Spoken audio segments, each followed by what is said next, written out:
lead, copper, steel. That's what we're going to talk about today. Projectiles made of other things rather than your common lead bullets, and how they compare to lead, even some more exotic metals. Nickel, brass, tungsten, bismuth. Maybe we'll touch on those. With that, welcome to the podcast where we talk about guns, tactics, ballistics, projectiles, use of force stuff, the right way with God Almighty at the center, biblical, Judeo-Christian values, and real-world first-hand experience. I am blessed to serve you as host. First and foremost, I am a Christian, military, law enforcement, private security, contracting. Been hunting since I was a boy, competition shooting. Blessed to be the Lord my rock, who trains my hands for war and my fingers for battle.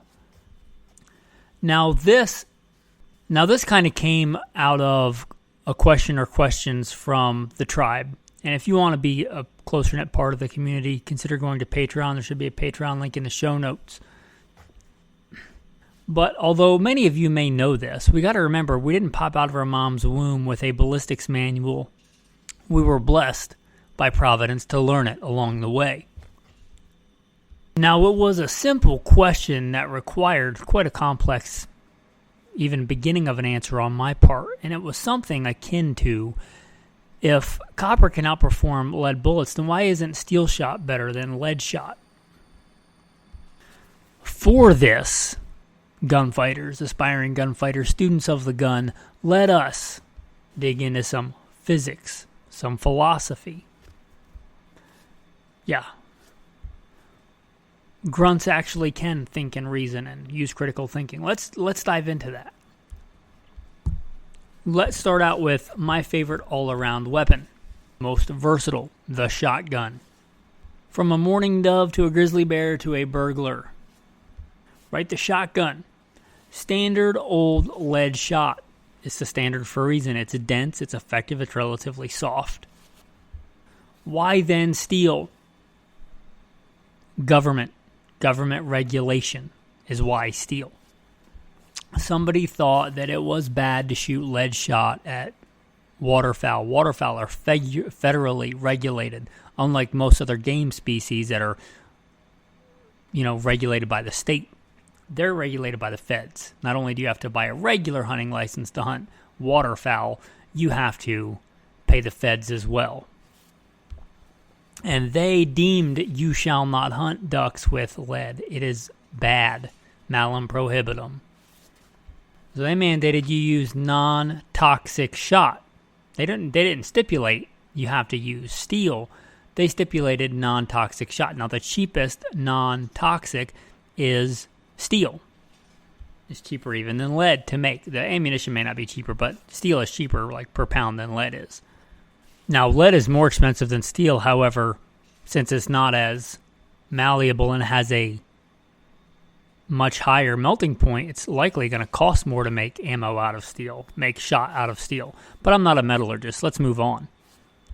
Since it's the cheapest alternative, a lot of waterfowl shot is made with steel. Here is the thing about shotgun shells, if you're talking about shot, whatever real size it is. When you're stacking spheres, balls, into a cylinder, a shotgun shell, the smaller they are, the tighter they fit together. Right? This is pretty obvious. The larger they get, the more gaps you have between them, the less efficient they'll stack. You get much less of them. It's kind of an exponential thing. The only ones I know off the top of my head that I'm going to quote for you are buckshot. Now, I don't think anybody makes steel buckshot, but just to give you an idea of how they stack in a shotgun shell. Double-aught buck is 33 caliber. In a standard shell, 2 3/4 inch 12 gauge, you get 9 pellets. That's a standard load. Number 4 buck is 24 caliber. You get 27 in the same standard length shell. 9 versus 27. Going from 33 to 24 caliber, you get 9 versus 27 to just illustrate that point.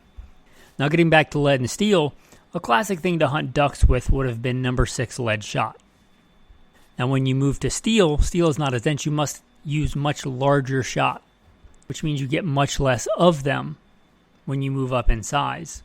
And because they're less dense, they have a bigger surface area. This is more germane to a ball, a sphere, because it has much more surface area when you move up in a less dense material. So it's going to shed velocity faster, even if it starts out faster, and does not have a great reputation for killing ducks, right? It cripples it, So really the only reason we use steel shot for most people is that government says. Now, there are other things that do really well, and even things more dense than lead. Tungsten. Tungsten is fantastic. It's superior to lead in shot shells. The only issue is it's very expensive, like maybe $15, $20 a shot, a shell. You might be talking about $10 a box of 25 for lead. You might be talking $15 to $20 a shot for tungsten. Right, so the real prohibitive cost thing there is cost. It's prohibitive, cost prohibitive. There's other things like bismuth, heavy shot, different metal alloys that do okay. They're expensive though. You may have to use these if you have an older shotgun and you want to hunt waterfowl or something that requires non-toxic shot. Some other places like federal wildlife management areas may or may not require the use of non-toxic shot. Something like bismuth is a little bit softer. One of the things about steel, obviously, it doesn't compress, it doesn't squish, for if we want to pull out that scientific term. It doesn't squish down like lead does. So you may damage older shotguns, or you may damage a full choke shotgun if you shoot steel shot through it. You need to check. So steel is much less effective than lead shot. And there are things more effective than lead, but they're quite expensive. You may decide they're worth it if you're not going to be shooting a lot. One of the places where it historically has excelled is turkey. Going back to that efficiency. A good classic load for turkey, a lot of turkeys, went into the meat pot by number 6 lead. Number 6 lead is still good. But when tungsten became a thing, like tungsten shot, you drop down to like a 9, and since it's more dense, you're going to get about the same weight, less surface area. It's going to pattern well, and you're going to get a lot more pellets, which means a lot more likelihood you're going to get 1 or 2 in the turkey's face, because you shoot turkeys in the face. And you're not shooting a ton. Like waterfowl, you may shoot a couple of boxes a day. At 20 rounds a shell, that gets quite expensive. However, with turkey, after you pattern your shotgun, you may only shoot 1 or 2 rounds a season. So a lot of people can stomach that better. So we've seen it excel there. Now let's talk about rifles. This is not quite the same. It's very different worlds. Instead of a whole different ball game, it's like a whole different sport, a whole different arena. A shotgun, like a fast shotgun load, like a really fast shotgun load is 1,600 feet a second. You can get some faster, but that's like a cooking shotgun load. A lot more common, like 1,100 feet a second. A vanilla rifle load, old school 30-06, 308, nothing crazy, not a crazy screaming cartridge like a 220 Swift that might be $4,000. But just a standard rifle, like a pretty vanilla rifle load is, 2,800 feet a second or better, 2,900 feet a second. You're talking almost double then, or more than double the velocity. Unless you're talking about something ancient like a 45-70, then most modern rifles, bottlenecked Spitzer bullets, and by modern I mean like 1890s. You're dealing with such a velocity that we really can no longer use straight lead, which is why we went to jacketed bullets. Once you start pushing those velocities up, you're going to get a lot of lead deposit in the rifle barrel and in the lands and grooves of the rifling. This is not good for a myriad of reasons we'll move past, but suffice it to say, when you get up in the velocity, you need copper jackets anyway. So the most simple rifle bullet is copper and lead. You'll hear this referred to as a cup and core bullet, but you just have that copper. It's probably more of an alloy. It's probably not pure copper. It's likely some kind of gilding metal or some kind of alloy. An alloy is just a pure element with something else mixed into it. Like brass is an alloy of copper and tin, but it's often just referred to as a copper jacket. And you have that so you don't lead that bore. You don't lead your barrel. You get those velocities up. Now, again, that velocity can be so high that when that projectile hits a target, it actually comes apart. It actually disintegrates. It loses its integrity. Instead of one solid mass of bullet, it turns into many fragments of bullet. You may decide, hey, that's great. Nothing wrong with that, especially if you're like hunting a super high velocity cartridge with varmints. That's kind of what you want. I'm shooting a 4,000 feet per second projectile at a woodchuck. I want it to come apart. I don't need a lot of penetration. But you may decide you want a little bit more integrity. There are things, I've done episodes on this kind of stuff before, but you can do things to make those copper and lead projectiles stick together. You can bond them, mechanically bond them, chemically bond them. You can use different lead alloys, hard cast inside of a jacket, all manner of things like that. And that's what that's for, kind of to delay that loss of integrity in the bullet, to keep it together, for lack of a better word, to get that kind of nice mushrooming effect and not have it lose all its integrity because of such high velocities. Well, copper does this very well. Copper is not as soft as lead and not as hard as steel. It's heavier than steel, but lighter than lead. And this is different than shotguns because if you want a shotgun pellet of the same weight and you move to, let's say, steel, it's going to be much larger in diameter and circumference, however you want to measure it, right? But obviously with a rifle, we have the same bore. If it's a 30 caliber, it's a .308 diameter projectile. If it's a quarter bore, 25 caliber, it's 257 diameter, or roughly thereof, equivalent. So if we're switching from lead to copper, the projectile is not going to get any fatter. It's going to have to get longer if you're going to go the same weight. If you're going to go, let's say, 308, 150 grain, common cup and core lead copper jacket bullet, and you're going to go to 150 grain copper bullet, it's going to be longer. It has to be. But you are not going to increase the surface area because it's the same diameter, if that makes sense. Different than a shotgun. Now, you may lose a little bit of efficiency if you're doing the uber long range stuff, ringing steel at 1,000 yards. You're probably not using copper for a lot of reasons. Inside what I would call ethical distances, 450 yards and in, it's not enough difference to really make a difference. Where it can make a difference is that terminal performance. They can have, because they're not different materials, right, and because copper is a bit harder than lead, they tend to have really good integrity. They tend to really hold their integrity well. They tend to hold together well, unless they were specifically designed, and some bullets are, to like shed petals. They will pretty much stay together. I can't say all the time. You could hit some crazy shoulder bone or something and an elk and it could come apart, but the majority of the time they're going to stay together. They're also going to cost more. So you got to weigh if this is important for you.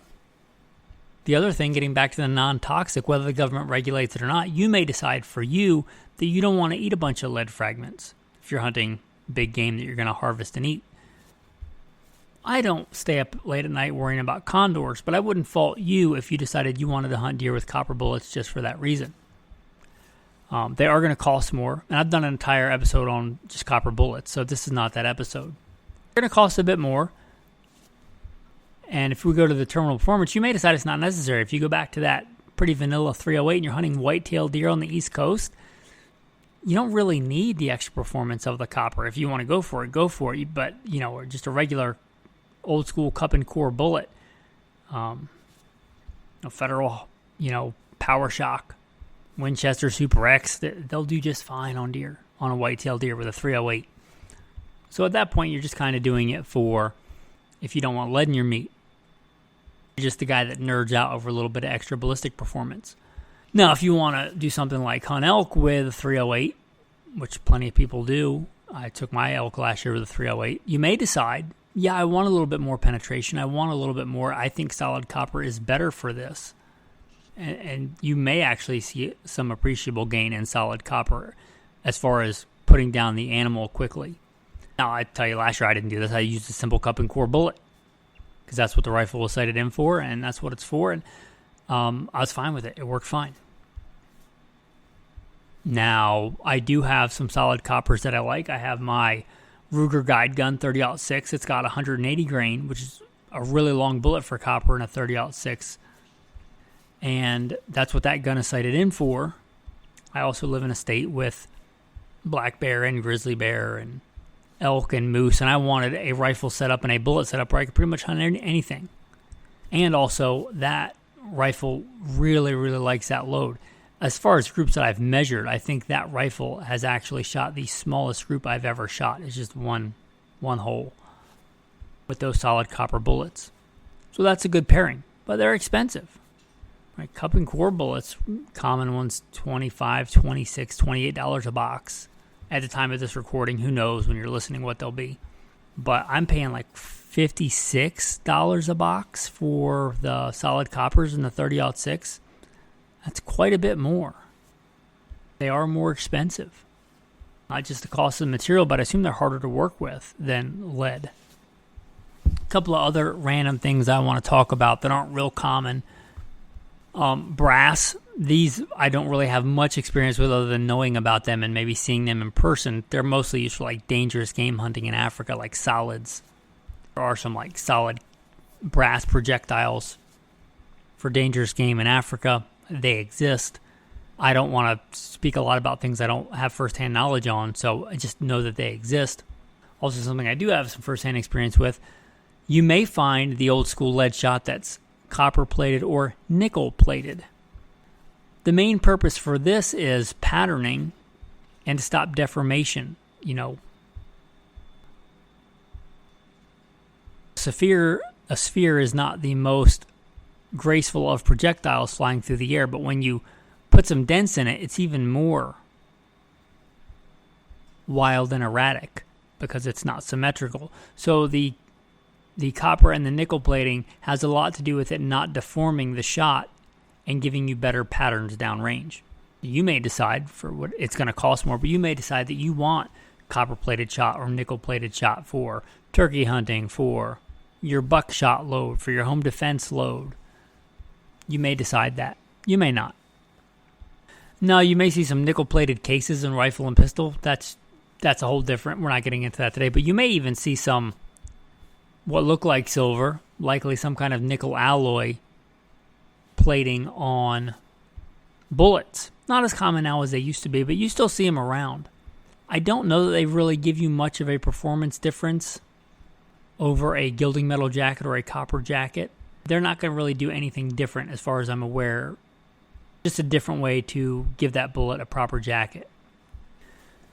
Anyway, guys, I hope that this was helpful. Hopefully it has given a better understanding of different projectiles and different metallurgy used in projectiles. Deep dive, nerdy episode. I probably should have done like a nerd alert in the beginning. But if you're into guns and ballistics and shooting, you might be into this kind of stuff as well. Tactical tip of the day. How about a recipe? Simple, delicious turkey. I don't know when you listen to this, but at the time of this recording, it's turkey season. I was blessed to get mine last week and was out with my wife this morning. We saw 2 turkeys. She did not get a shot on either one, but it was good to be out in the woods with my wife. And turkey is delicious. I made this soup last week, and my wife said it was the second best soup she'd ever had. Maybe the best. She couldn't make up her mind. But it's super simple. Wild turkey, 1 breast and 1 leg. You get some light meat, you get some dark meat. You're going to want that dark meat for the fat and the flavor. Bone in on the leg. If you want to take the bones out, do it after it's cooked. Per that ratio, about a half of a full-sized onion. White onion. Yellow onion, not a big deal. Obviously, if you like less, put less onion. Or if you like more, put more onion. Black pepper to taste. Don't add extra salt because your broth or your bouillon is going to have a lot of salt in it. Some Italian herb mix seasoning, like the Italian style seasoning with the different green herbs in there. And that's really it. Let it cook for a day or two. Again, super simple. Put it on the wood stove. Put it on in the crock pot. Whatever you're doing for a slow, long cook. Let that flavor come out. It is phenomenal. I made it last week, and the wife liked it so much, I'm making some more right now. Hopefully the wife gets another turkey this week, and we can have some more. Your tactical verse of the day. So you shall not pollute the land where you are, For blood defiles the land, and no atonement can be made for the land for the blood that is shed on it, except by the blood of him who shed it. Therefore do not defile the land which you inhabit, in the midst of which I dwell, for I, the Lord your God, dwell among the children of Israel. Thanks for listening, and have a blessed day.